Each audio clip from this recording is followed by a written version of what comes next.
आकाशवाणी भोपाल से प्रस्तुत है प्रादेशिक समाचार।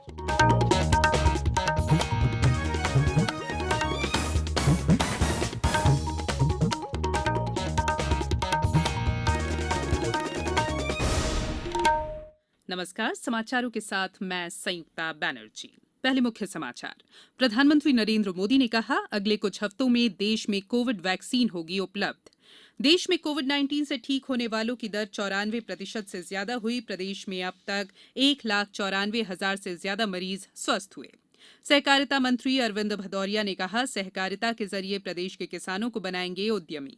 और राज्य के मौसम में उतार चढ़ाव का दौर जारी, रात में फिर बढ़ने लगी है सर्दी। अब समाचार विस्तार से।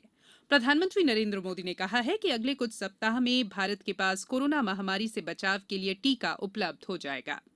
आज कोरोना महामारी के बारे में वर्चुअल सर्वदलीय बैठक को संबोधित करते हुए श्री मोदी ने कहा कि भारतीय वैज्ञानिकों को पूरा भरोसा है कि अगले कुछ सप्ताह में वे कोरोना महामारी के लिए टीके का विकास कर लेंगे। करीब करीब 8 ऐसी संभावित वैक्सीन है जो ट्रायल के अलग अलग चरण में और जिनकी मैन्युफैक्चरिंग भारत में ही होनी है। जैसा यहाँ चर्चा में भी बात आई, भारत की अपनी 3 अलग अलग वैक्सीन का ट्रायल अलग अलग चरणों में है। एक्सपर्ट्स ये मानकर चल रहे हैं कि अब कोरोना की वैक्सीन के लिए बहुत ज्यादा इंतजार नहीं करना पड़ेगा। माना जा रहा है कि अगले कुछ हफ्तों में कोरोना की वैक्सीन तैयार हो जाएगी।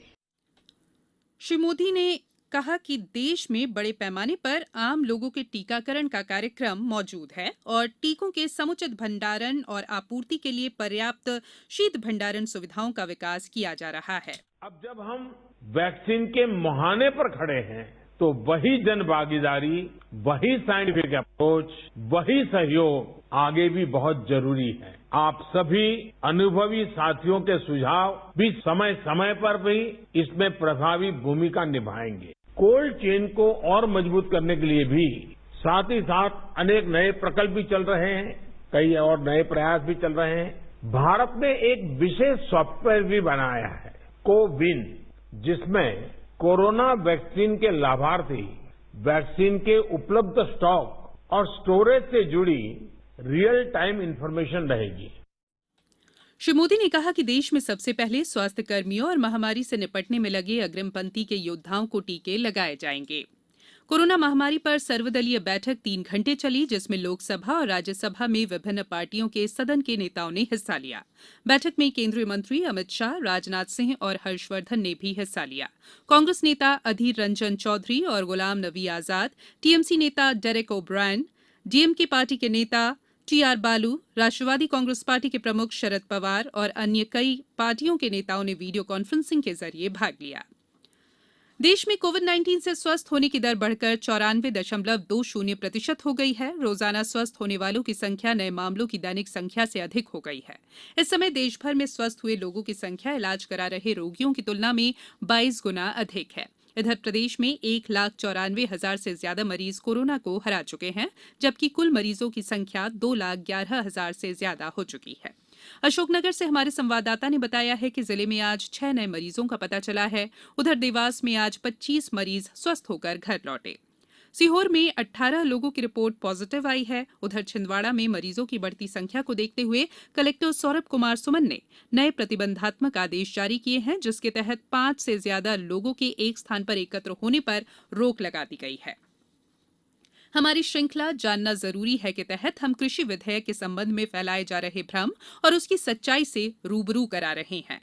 कृषि सुधारों को लेकर ये अफवाह फैलाई जा रही है कि मोदी सरकार चाहती है कि किसान अपनी जमीन पूंजीपतियों को बेच दे, जबकि सच्चाई ये है कि किसानों को कृषि कानूनों में पर्याप्त सुरक्षा प्रदान की गई है। किसानों की भूमि की बिक्री, लीज या गिरवी रखना पूरी तरह से निषेध है और किसानों की भूमि किसी भी रिकवरी से भी सुरक्षित है। नए कृषि सुधारों से किसानों को सीधा लाभ मिल रहा है। देवास जिले के किसान कमल पटेल बताते हैं कि उन्हें कृषि उपज मंडी की तुलना में आईटीसी पर फसल बेचने से ज्यादा दाम मिल रहे हैं। कुछ दिन पहले ही यहाँ आईटीसी का हब खुला है और हब खुलने के कारण किसानों को अच्छे भाव मिल रहे हैं। मंडी से 200-300 रुपये कुंटल ज़्यादा मिल रहे हैं और प्रतिस्पर्धा के बीच में कहीं न कहीं इनकी कीमतों में वृद्धि होगी। किसान भाई साहब अपना माल कहीं भी बेच सकता है, मंडी में बेच सकता है, बाहर बेच सकता है। वो किसान अब स्वतंत्र है।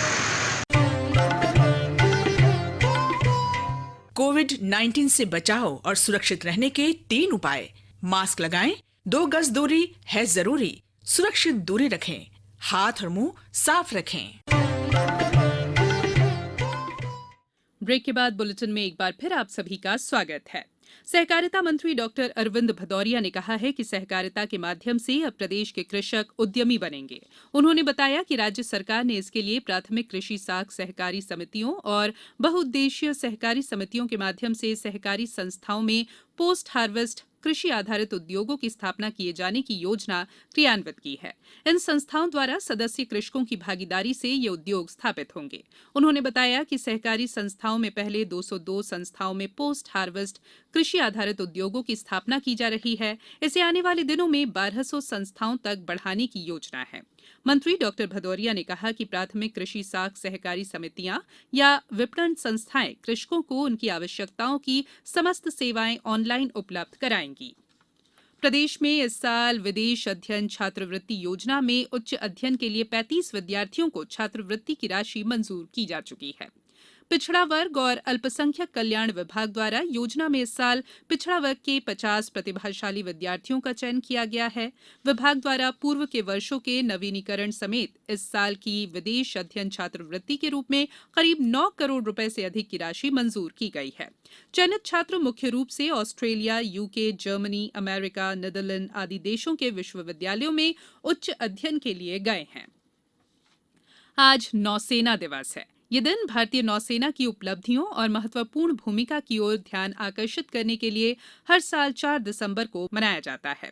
1971 में आज ही के दिन भारतीय नौसेना ने ऑपरेशन ट्राइडेंट के दौरान पीएनएस खैबर सहित पाकिस्तानी नौसेना के 4 पोतों को डुबो दिया था, जिससे सैकड़ों पाकिस्तानी नौसैनिक मारे गए थे। इस अवसर पर मुख्यमंत्री शिवराज सिंह चौहान ने ट्वीट संदेश के जरिए सभी जाबाज नौसैनिकों को बधाई दी है। अब बात मौसम की। पश्चिमी विक्षोभ के कारण प्रदेश में मौसम का उतार चढ़ाव जारी है। दिन जहां गर्म रहते हैं तो रात में ठंड बढ़ रही है। बीते 24 घंटों में प्रदेश का हिल स्टेशन पचमढ़ी सबसे ठंडा रहा। यहां न्यूनतम तापमान 6.8 डिग्री रिकॉर्ड किया गया। मौसम वैज्ञानिकों का कहना है कि अभी 2 से 3 दिन तक इसी तरह उतार चढ़ाव चलता रहेगा। हालांकि अभी ज्यादा ठंड बढ़ने की उम्मीद नहीं है, लेकिन रात को 1 से 2 डिग्री तापमान कम ज्यादा होता रहेगा। अब कुछ समाचार संक्षेप में। ग्रामीण विकास मंत्री महेंद्र सिंह सिसोदिया ने कल 32 लाख रुपए की लागत से गुना जिले में कंजईपुरा शंकरपुरा में नवनिर्मित नल जल योजना का लोकार्पण किया। खंडवा में डिस्ट्रिक्ट रिसोर्स ग्रुप के सदस्यों की ऑनलाइन ट्रेनिंग 7 और 8 दिसंबर को आयोजित की जाएगी। टीकमगढ़ जिले में मिर्च उत्पादन को बढ़ावा देने के लिए किसानों को मिर्च की उन्नत तकनीक इस्तेमाल करने की सलाह दी जा रही है। शिवपुरी जिले में स्वास्थ्य विभाग द्वारा खनियाधाना, पिछोर और सतनवाड़ा को मलेरिया मुक्त बनाने के लिए ग्राम सेवकों को प्रशिक्षण दिया गया। मार्क्सवादी पार्टी ने प्रदेश सरकार पर निजी मंडी की बात पर किसानों की लूट की छूट को बढ़ावा देने का आरोप लगाया है। मुरैना जिले के पोरसा में रासुका के आरोपी का अवैध निर्माण आज ध्वस्त किया गया। अंत में बुलेटिन के मुख्य समाचार एक बार फिर। प्रधानमंत्री नरेंद्र मोदी ने कहा, अगले कुछ हफ्तों में देश में कोविड वैक्सीन होगी उपलब्ध। देश में कोविड-19 से ठीक होने वालों की दर 94% से ज्यादा हुई। प्रदेश में अब तक 1,94,000 से ज्यादा मरीज स्वस्थ हुए। सहकारिता मंत्री अरविंद भदौरिया ने कहा, सहकारिता के जरिए प्रदेश के किसानों को बनाएंगे उद्यमी। और राज्य के मौसम में उतार चढ़ाव का दौर जारी, रात में फिर बढ़ने लगी है सर्दी। इस बुलेटिन में फिलहाल इतना ही।